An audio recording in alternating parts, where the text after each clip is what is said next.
નમસ્તે દર્શક મિત્રો, સ્વાગત છે તમારું પોઝિટિવિટી એન્ડ અવેરનેસના પ્રોગ્રામમાં.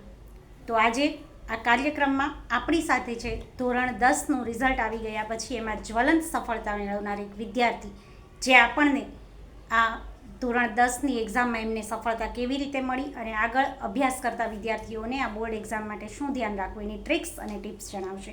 તો મળીએ આજના વિદ્યાર્થીને. તો સ્વાગત છે તમારું આરુષિબેન અમારા સ્ટુડિયો આ પ્રોગ્રામમાં.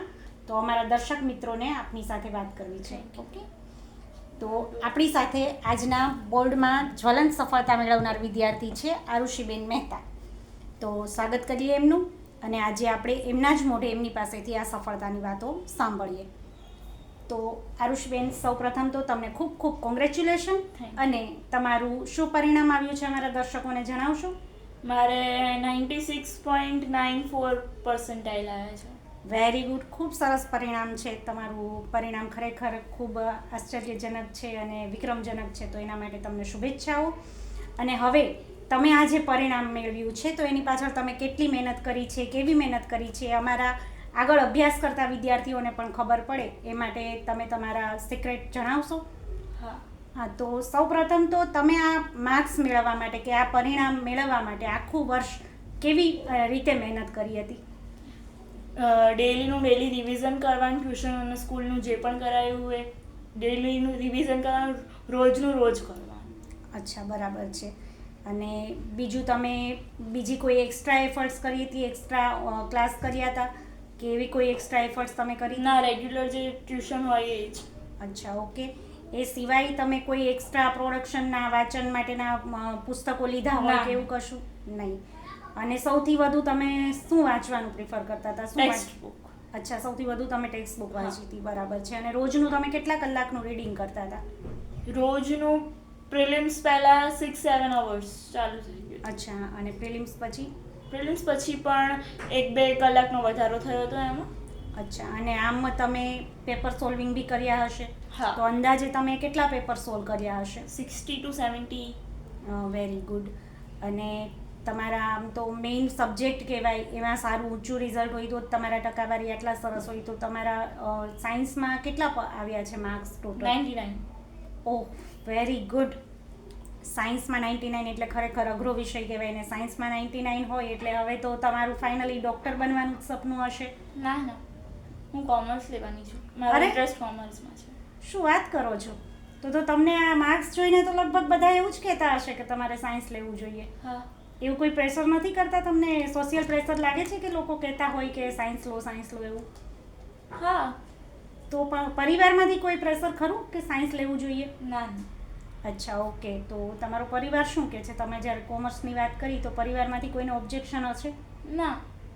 અચ્છા, ઓકે. તો શું તમને પરિવાર તરફથી કેવો રિસ્પોન્સ મળ્યો જ્યારે તમે કીધું કે કોમર્સ લેવું છે તો? સારું. ઓકે. તો કોમર્સ લેવાનું પાછળનું તમારું કોઈ કારણ ખાસ? મને આમાં ઇન્ટરેસ્ટ વધારે છે એટલે. ઓકે, તમારો ઝુકાવ કોમર્સ તરફ વધારે છે. Very good, well done. અને કોમર્સમાં આગળ ઉપર તમે શું કરવા માંગો છો? ડ્યુઅલ કોર્સીસમાં ACCA જેવા કોર્સીસ. અચ્છા, ઓકે. અને આમ તમારે શું કોમર્સ લીધું છે તો કોઈ બિઝનેસમેન કે એન્ટરપ્રિન્યોર બનવાની એન્ટરપ્રેન્યોરની ઈચ્છા કરી. Very good. અને બરાબર છે. તમારે જે આપણું એક સામાજિક પેલું છે કે આટલા માર્ક્સ હોય એટલે મોટાભાગે બધાની અપેક્ષા તો સાયન્સ તરફ જ હોય કે તમે ડૉક્ટર કે એન્જિનિયર બનો, પણ તમે આ એક નવી રાહ પસંદ કરી છે એ બદલ તમને ખૂબ ખૂબ શુભેચ્છા. પણ તમને ખ્યાલ છે કોમર્સમાં હવે સ્કોપ છે? મોટાભાગે લોકો એવું માને છે કે સાયન્સમાં જ તે ડૉક્ટર એન્જિનિયર બનીને સ્કોપ હોય, તો તમે શું માનો છો? હવે બધી સ્ટ્રીમ્સમાં એટલા જ ઇક્વલ સ્કોપ્સ છે તમારી માટે. અચ્છા, ઓકે. એટલે હવે એવું નથી, હવે તો આ સમય પ્રમાણે ઘણું બધું બદલાયું છે ને ઘણા બધા કોર્સીસ છે, એટલે દરેક સ્ટ્રીમમાં તમે પોતાનું કરિયર બનાવી શકો છો. આર્ટમાં પણ એટલું જ તે કરિયર બનાવવાના સ્કોપ છે. સાચી વાત છે તમારી. તો તમારી આ અલગ દિશાએ વિચારવા માટેની જે વિચારધારા છે એના માટે તમને કોંગ્રેચ્યુલેશન ને ઓલ ધ બેસ્ટ. અને બીજું કે તમે જે આ સફળતા પ્રાપ્ત કરી છે તો એ સફળતા પાછળ તમે તમારી સફળતાનો શ્રેય કોને આપશો? મારા પરિવારને, ટીચર્સને સ્કૂલના, અને ટ્યુશનના મેન્ટર્સ ને ટીચર્સ. અચ્છા, તો આ જર્નીમાં ટીચર્સ તો તમને ભણાવીને કે તમને મદદ કરીને તમને મદદરૂપ બન્યા હોય, તમને ગાઈડન્સ આપ્યું હોય, તમને મટીરિયલ પૂરું પાડ્યું હોય, સમજણ પૂરી પાડી હોય, પણ તમારા પરિવારે તમારો સપોર્ટ કેવી રીતે કર્યો? મારા મમ્મી પપ્પા છે એમણે પોઝિટિવ વાતાવરણ રાખ્યું, ઘરનું પોઝિટિવ ને શાંત વાતાવરણ રાખ્યું. એમનો ખૂબ ફાળો છે. અને મારો નાનો ભાઈ છે એણે પણ મમ્મીના કહેવા ઉપર કે જાતે જ એક્ઝામ ટાઈમ્સ પર ટીવી બંધ રાખવું અને મારી માટે એટલું સારું શાંત વાતાવરણ તોફાન ના કરવા એવું ક્રિએટ કર્યું મારી માટે. અચ્છા, એટલે પરિવારનો પણ એટલો જ ફાળો છે. ભાઈ હા. નાનો હોવા છતાં પણ સમજણપૂર્વક એમણે પણ હા. તમારા સફળતામાં ભાગ ભજવ્યો છે. એટલે 100% એ બધાનો પણ એટલો જ ભાગ છે તમારી સફળતામાં.